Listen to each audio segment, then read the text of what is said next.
just look like a hippo, but that girl got booty. That girl got booty. Mercedes midsize ragtop is shaping up to be just right. Phoenix, Arizona. Okay, so we're not sure what's gotten into Mercedes-Benz this year, but it has developed a crazy thing for going topless.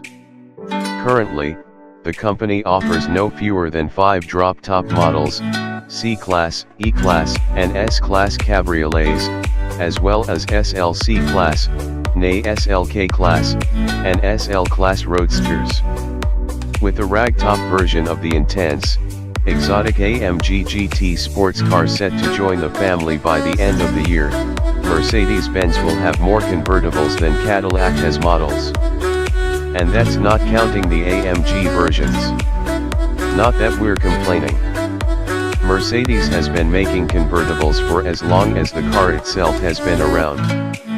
After all, when Carl Benz invented the automobile in 1883, it didn't have a roof, and the company's most recent cabriolets, the C-Class and S-Class, are not only arguably as beautiful as their hardtop counterparts, but achieve near or actual parity in terms of comfort, security, performance, and even winter friendliness.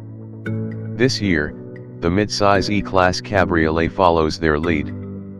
The all-new 2018 model, based on the winsome new W213 generation E-Class, will be shown for the first time at the Geneva Motor Show in early March, but Mercedes-Benz invited us to Arizona to spend a day in the shotgun seat so that we could get a sneak peek.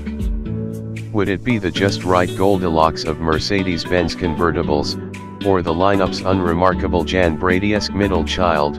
Technically speaking, the drop-top E-Class offers few surprises, especially if you read about the 2018 E-Class Coupe that recently debuted at the 2017 Detroit Auto Show.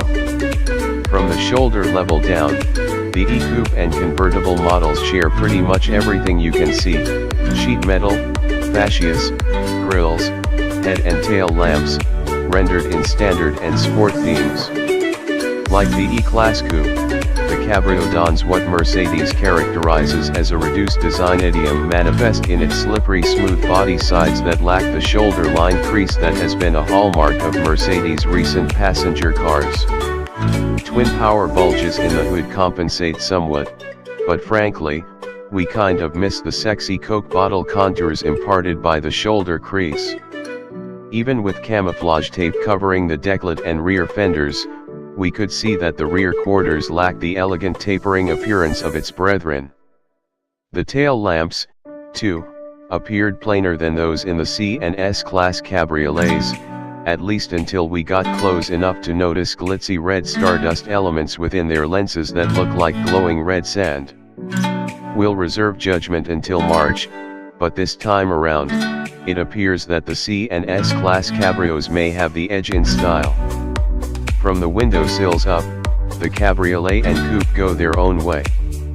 Instead of trying to mimic the Coupe's vast expanse of side glass and super thin C-pillar treatment, the E-Class Cabriolet's smooth arcing roof is conventionally shaped, fashioned after that of the S-Class Cabriolet, supported by multiple structural ribs and containing more insulating layers than a lasagna.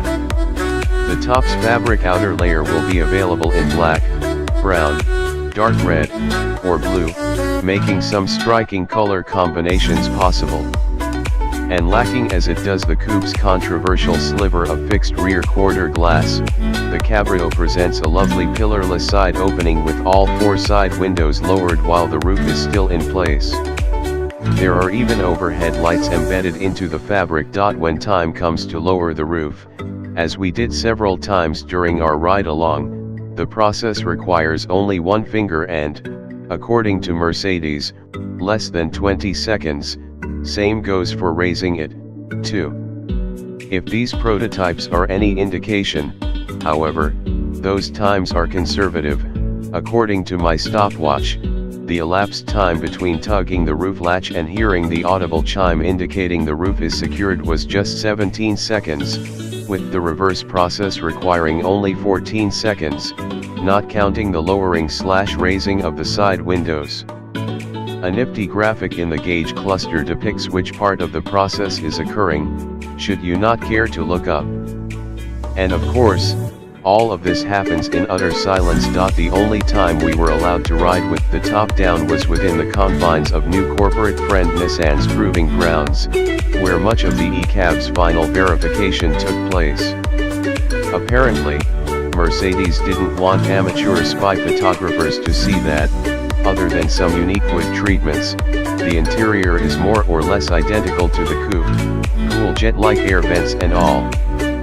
Or maybe they didn't want onlookers to see that the air cap wind deflector system, with screens that rise from the windshield header and behind the rear seats, will return on the new E-Class Cabriolet after debuting on the last one. Maybe they didn't want them to witness how nearly every hair on our head stayed put when sitting in the passenger seat with the top down. Maybe they didn't want them to see how decidedly not miserable we were in the adult-friendly, really, rear seats, with their wonderfully contoured cushions, though the seat back is rather upright.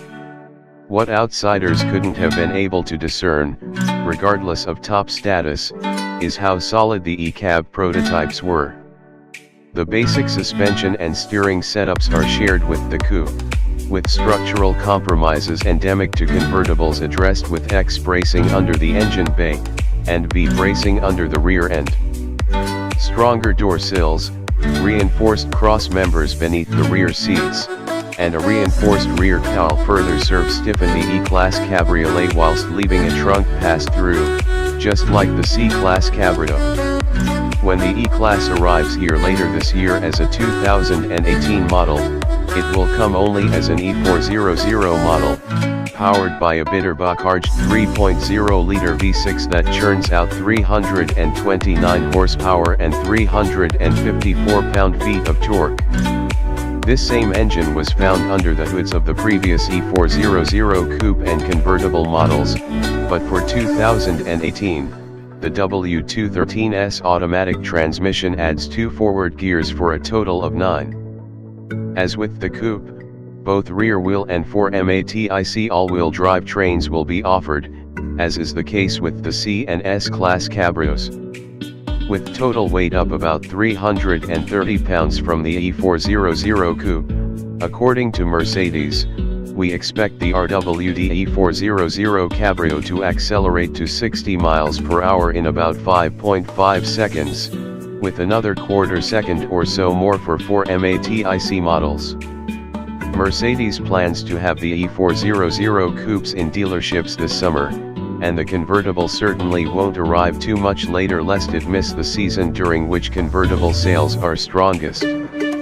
Sources tell us not to expect prices to change from the approximately $62,000 base price of the outgoing model. Watch this space for official images and additional product information as they are made available.